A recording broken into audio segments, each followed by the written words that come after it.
Listen, learn, play, fun.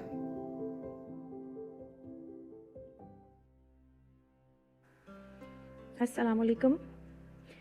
गुज़िश्ता दिनों मुझे एक तरबिया ग्रुप की तवस्सुत से एक किताब पढ़ने का और एक किताब के मुतालिया का इत्तफ़ाक़ हुआ, और ख़ास तौर पर जो मेरे हिस्से का उन्वान था वो उस किताब का आखिरी बाब था। उस किताब का उन्वान या बुक टाइटल था siblings without rivalry, how to help your children live together so you can live too. इनके जो मुसन्निफ़ हैं उनका नाम है एटले फेबर और एलीन मैज़लिश, जो कि एक और किताब के भी ऑथर हैं। उस किताब का नाम है how to talk so kids will listen and listen so kids will talk. ये किताब दरअसल उन वालिदैन के लिए है जो चाहते हैं कि अपने बच्चों की मिलजुल कर रहने में मदद करें ताकि वो खुद भी एक अच्छी ज़िंदगी गुजार सकें।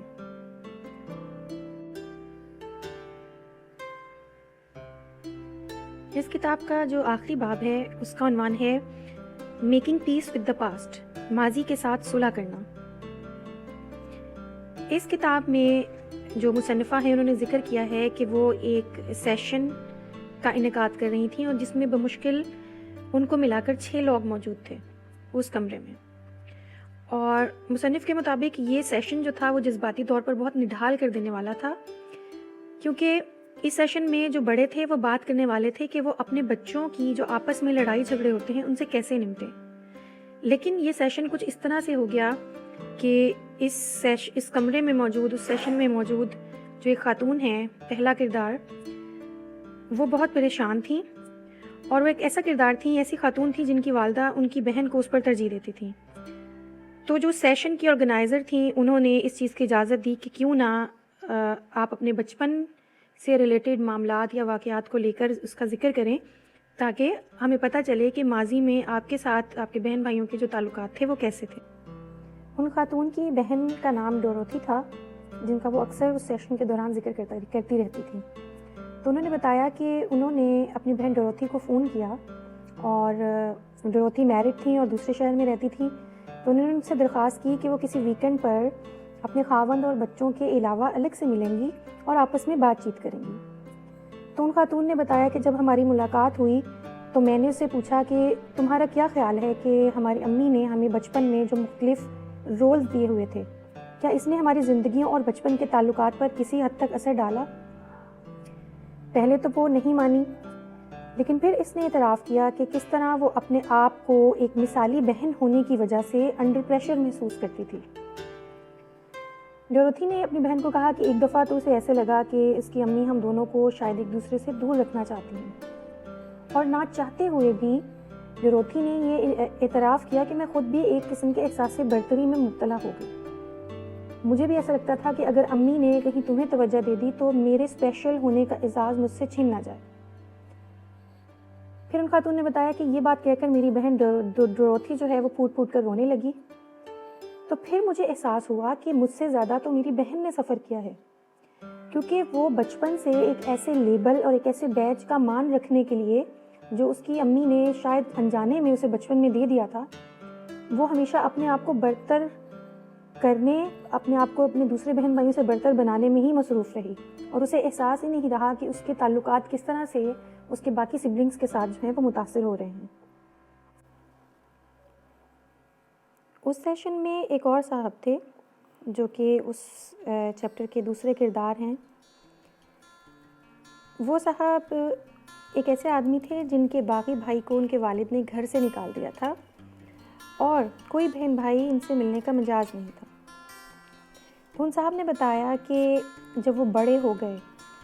और जब वो चाहते थे कि वो अपने उस बागी भाई की फैमिली से और उनसे मिलें, तो जो उनका जो सबसे छोटा भाई निक था उसने अपने बड़े भाई को मना कर दिया कि वो जो अपने दरमियानी भाई हैं उनसे नहीं मिलना चाहते, क्योंकि वो ये सब क्यों कर रहे थे। वो जो वालिद साहब जो इस दुनिया में नहीं रहे थे, वो उनके उस फ़ैसले का मान रखते हुए अपने उस दरमियाने भाई से नहीं मिलना चाहते थे, और उन्होंने अपने बड़े भाई को ये साफ साफ बता दिया कि वो उनकी शक्ल देखने के भी रवादार नहीं हैं। अब जो उनके छोटे भाई निक थे, उन्होंने अपने उस बड़े भाई को जो सेशन में मौजूद थे उनको एक अजीब से जज्बाती दोराहे पर ला खड़ा किया کیونکہ اگر وہ ایک بچھڑے ہوئے بھائی سے ملتے ہیں تو چھوٹے بھائی سے اور ان کے خاندان سے ان کو قطع رحمی کرنی پڑتی ہے۔ تو انہوں نے یہ بتایا کہ بڑے بھائی ہونے کے ناطے میں مانتا ہوں کہ اس کا باغی رویہ قطعی طور پر درست نہیں تھا، مگر بچپن میں اس معاملے کو ایک اور طریقے سے بھی، کسی دوسرے طریقے سے بھی حل کیا جا سکتا تھا۔ کم از کم اسے خاندان سے آگ کرنا اور اسے گھر سے نکال دینا ایک جو عقلمندانہ فیصلہ نہیں تھا۔ تو ان صاحب نے یہ بتایا کہ میرے بچوں کے چچا ہیں، ان کے کزنز ہیں جن سے وہ نہیں مل پا رہے کافی عرصے سے۔ پھر انہوں نے سیشن میں موجود دوسرے لوگوں کو بتایا کہ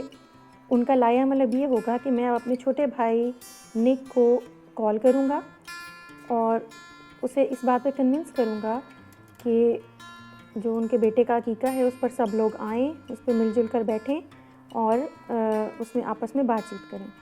عقیقے کا لفظ میں اردو میں استعمال کری ہوں، جو کرسچن فیملی ہے، آرتھوڈاکس فیملی ہے، اس میں جو چھوٹا بچہ ہوتا ہے اس کو کرسچن کرتے ہیں،